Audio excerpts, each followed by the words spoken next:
Ibu? Ya, selamat siang Pak. Ya, jadi kita mengadakan supervisi klinis tentang pembelajaran.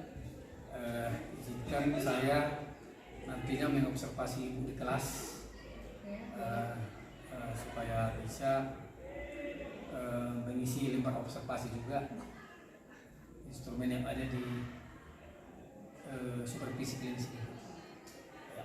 Kalau di kelas nanti kira-kira materi apa yang akan disampaikan di kelas ataupun di kelas mana dan materinya materi apa? Oh ya, untuk ini Pak, masuk siang ini kan les 4 dan 5 saya akan mengajarkan materi mengenai ketimpangan sosial. Ketimpangan sosial di masyarakat. Nah, nanti saya akan masuk ke kelas 12 IIS 4. 12 Sebanyak 2 les. 2 les. Oke, belajar-belajaran itu ya. Nah, kira-kira tujuan pembelajaran ketimpangan sosial itu diajarkan kepada mereka apa Bu? Untuk tujuannya Pak, mengenai mereka tahu dulu apa itu ketimpangan sosial. Oh iya. Setelah memahami, kemudian saya akan mengajarkan lagi kenapa bisa timbul ketimpangan sosial di masyarakat. Kira-kira itu aja tujuannya untuk hari ini. Iya, iya. Berarti itu tujuan pembelajaran yang akan diketahui oleh siswa nantinya. Mengerti definisi daripada ketimpangan sosial. Iya. Selanjutnya Bu, kira-kira area pengembangan daripada materi ini katakanlah di masyarakat. Kira-kira pengembangannya seperti apa sehingga siswa itu perlu mempelajari ketimpangan sosial. Ini sangat penting ya Pak, karena berbicara soal masyarakat. Nah ini supaya siswa itu lebih paham apa itu ketimpangan sosial dan contohnya di masyarakat banyak ketimpangan sosialnya setelah mereka tahu. Misalnya mereka kan ada di daerah seperti sekolah ini kan, Ya. mereka lebih tahu kenapa mereka itu lebih timpang dibandingkan siswa lainnya, misalnya demikian, sehingga kecemburuan sosial ini pastinya muncul ya, antara kemampuan mereka dengan kota-kota siswa yang ada di kota. Jadi mereka lebih paham gitu bagaimana caranya mengatasi konflik akibat ketimpangan sosial ini. Untuk mengatasi bagaimana dampak dari ketimpangan sosial ini sebenarnya setelah mereka tahu. Oh iya. Berarti mereka juga akan diajarkan bagaimana mengatasi ketimpangan sosial dan mengatasi konfliknya juga yang terjadi gara-gara ketimpangan sosial. Terus strategi yang Ibu persiapkan supaya materi itu mungkin mereka kuasai, ya, mereka kuasai materi itu kira-kira seperti apa? Yang strategi yang saya lakukan itu ke ceramah dulu Pak. Ceramah, ya. Kemudian nanti ada tanya jawabnya, kalau misalnya mereka kurang paham ada tanya jawab juga. Nah setelah saya ceramah dan menjelaskan, saya kemudian memberikan mereka tugas untuk observasi lapangan, supaya mereka lebih paham gitu. Ternyata di masyarakat kita ini sangat banyak contoh ketimpangan sosial dan itu bisa memicu berbagai macam konflik gitu.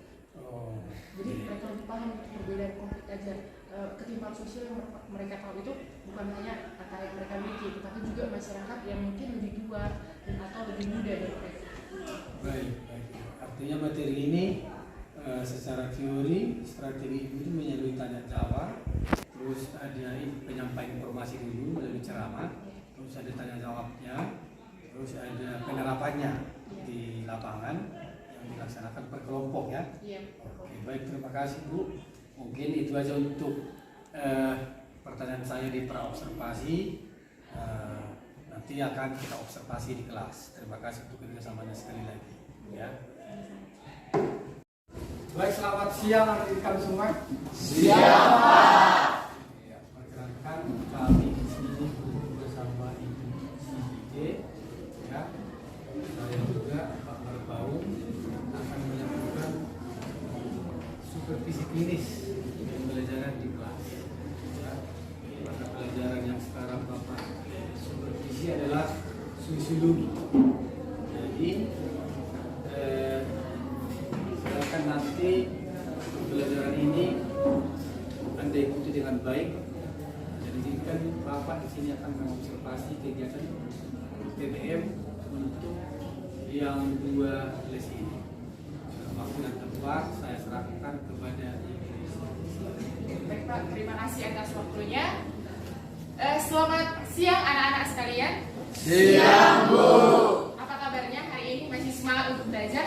Semangat Bu. Nah jadi di pelajaran sebelumnya kan kita udah belajar mengenai materi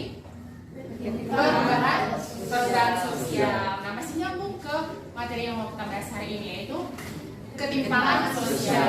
Ketimpangan sosial. Jadi kalau berbicara ketimpangan sosial ini adalah fenomena sosial yang biasa kita jumpai di masyarakat. Misalnya ada itu rumah orang yang bagus, rumah mewah, ada yang miskin. Ini contoh ketimpangan sosial ya kan? Atau kalau misalnya kalian pergi ke kota kayak di Tarutung itu, ya kan? Nah di situ ada misalnya gedung bertingkat, ya kan? Di sampingnya itu ada rumah kumuh. Nah itu juga contoh ketimpangan sosial. Nah jadi berarti ada perbedaan status sosial di sana. Nah kemudian kalau berbicara ketimpangan sosial ini juga bisa berbicara soal ketimpangan ekonomi. Misalnya ada orang yang kaya dengan orang miskin. Nah, jadi banyak yang mau kita ketahui nanti setelah mempelajari ketimpangan sosial ini. Misalnya apa itu ketimpangan sosial? Ya kan setelah itu kasih contoh tadi. Apa itu ketimpangan sosial? Nah kemudian kenapa bisa timbul ketimpangan sosial? Itu menjadi pertanyaan kan di benaknya masing-masing ya. Kenapa bisa muncul ketimpangan sosial? Tapi sebelumnya apa itu ketimpangan sosial? Nah, jadi ketimpangan sosial itu tadi adalah suatu kondisi atau keadaan di tengah masyarakat ya kan, yang tidak seimbang, tidak adil, tidak merata di bidang berbagai macam hal, misalnya itu dalam pembangunan, ekonomi, sumber daya manusia, sumber daya alam dan lain sebagainya ya kan. Nah, jadi ada ketidakseimbangan, ada ketidakadilan di sana. Nah sejauh ini paham ya apa itu ketimpangan sosial ya. Nah baru masuklah kita ke teorinya. Sebelum masuk tadi ya ke penyebab ketimpangan sosial itu, teorinya itu macam-macam. Ada di buku halaman 147, coba dibuka dulu bukunya. Nah di situ ada macam-macam teori ketimpangan. Lanjutlah nanti dari teori ketimpangan ini kita tahu apa itu penyebab ketimpangan sosial ya. Jadi kalau berbicara soal teori itu artinya kita membahas mengenai apa yang digagaskan oleh para ahli ya. Jadi gagasan para ahli ini muncul bukan berdasarkan opini aja ya, tetapi berdasarkan fakta. Nah, dari fakta dia memiliki gagasan, memiliki kaidah yang utuh tentang ketimpangan sosial ini. Paham ya? Nah, jadi di sini kita lihat ada 4 teori ketimpangan sosial ya. Ada 6 teori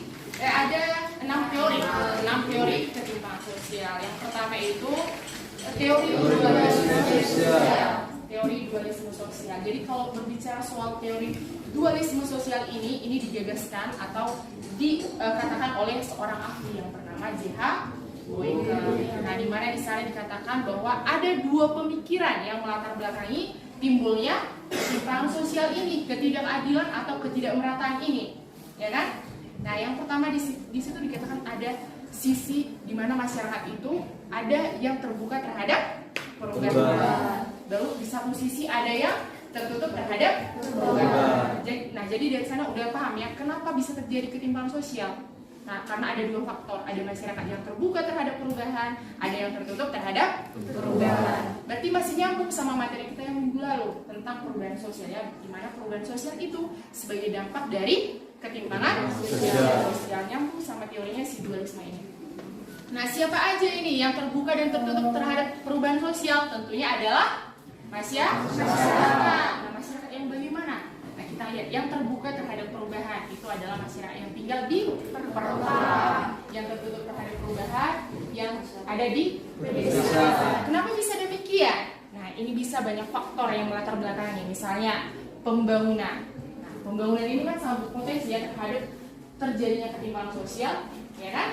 Nah, jadi misalnya pembangunan di kota itu, dia sarana prasarananya, infrastrukturnya, sekolah-sekolah contohnya. Sekolah di perkotaan itu fasilitasnya lebih besar, lebih memadai dibandingkan kita misalnya di sekolah ini kan. Nah, kalau di kota-kota itu misalnya udah lengkap semua yang fokusnya di kelas permanen di luar, ya kan? Nah, baru guru-gurunya, baru siswanya itu udah les di mana aja kan? Otomatis sumber daya manusia yang dihasilkan di kota itu berbeda dengan di desa. Mereka juga lebih cepat terhadap perubahan, terbuka terhadap perubahan. Beda sama misalnya ada siswa yang dia tinggal terisolasi di pelosoknya kota Tarutung misalnya. Jadi Tarutung ini kan luas ya, Kabupaten Tarutung Utara ini luas. Ada satu desa yang pernah ibu datangi, namanya itu Torkonas ya. Jadi Torkonas ini ada di pelosoknya Tarutung Utara. Mereka itu sulit aksesnya untuk sekolah, itu harus misalnya ngekos hanya untuk mendapatkan bangku SMP misalnya. Nah, mereka itu pasti lebih sulit berubah kan? Karena tadi tinggal di desa itu sulit berubah. Atau kita ambil contoh lain, misalnya Indonesia ini luas ya, luas. Sukunya juga banyak kan? Misalnya kayak puluhan ribu. Nah, jadi ada macam-macam suku yang terbuka dan tertutup. Ada salah satu suku yang terisolasi. Nah, Nah, yang mereka tidak mau berubah, misalnya itu suku Baduy, ya kan? Suku Baduy ya, sudah pernah dengar kan? Suku Baduy ini kan mereka itu memiliki tradisi yang sangat kuat, ya kan? Tradisi yang kuat terhadap budayanya. Mereka nggak mau berubah, mereka nggak menerima perubahan asing. Mereka menganggap mereka itu lebih unggul, udah mampu memenuhi kebutuhannya, sehingga mereka tidak mau lagi berubah dengan perubahan yang ada, ya. Udah puas. Nah, itu dia tadi dua faktor, ada tertutup dan terbuka. Masyarakat mana itu pedesaan dan terbuka. Itu teori dualisme, udah paham ya? Lalu yang kedua ada kekuatan pasar. Kalau tadi kita berbicara soal tempat tinggal, kalau di pasar ini berbicara soal ekonomi, ya. Nah, di sini ekonomi ada namanya pasar bebas, ya. Jadi dalam pasar bebas ini timbullah dua ketimpangan sosial, ya kan? Yang dimana pasar bebas ini kan ada bisa mendatangkan investasi, saham-saham, berbicara lagi sana. Kalian pasti belum bahas di ekonomi kan? Soal ekonomi kapitalis, nah, itu berbicara soal pasar bebas. Misalnya ada pengusaha, ya kan? Kalau berbicara pasar bebas ini ada dia usaha kapitalis, pengusaha besar, perusahaan. Nah, jadi perusahaan besar ini si pengusahanya itu kan pastinya lebih kaya daripada karyawannya. Nah, jadi ada dua ketimpangan sosial di sana antara pengusaha dan karyawan. Si pengusaha ini bisa sangat kaya dia, keuntungannya sangat besar, sedangkan si karyawannya adalah si yang dipekerjakan. Nah, jadi ada dua ketimpangan sosial tadi, ketimpangan ekonomi. Kan? Paham ya? Lalu selanjutnya ada teori keterbelakangan atau underdevelopment. Nah, ini teori keterbelakangan ini menurut si Gunder Frank. Jadi dikatakan bahwasanya ketimpangan sosial ini terjadi karena ada dua aspek yang berbeda. Ini berbicara soal negara. Ada negara jajahan dan negara bekas jajahan. Nah, di mana yang timpang di sini? Ketimpangan sosial antara negara berkembang dengan negara bekas jajahan dengan negara yang menjajah, ya kan? Nah, yang lebih maju itu siapa? Perhatikan tadi betul. Yang lebih maju itu negara penjajah daripada negara bekas jajahan. Nah, di sana itu ada dua ketimpangan sosial kan? Ada ketimpangan sosial kan di sana ya? Ketimpangan sosial antara negara bekas jajahan dengan negara yang jajahan. Di mana di sana itu disimpulkan bahwa negara bekas jajahan ini, kita ambil contoh Indonesia ini, tidak mungkin bisa lebih maju daripada negara yang pernah menjajahnya. Kita ambil contoh Jepang. Nah, kita nggak pernah bisa sampai sekarang, udah 77 tahun Indonesia merdeka, kita tetap tidak bisa kan lebih maju dari Jepang kan? Tidak bisa kan?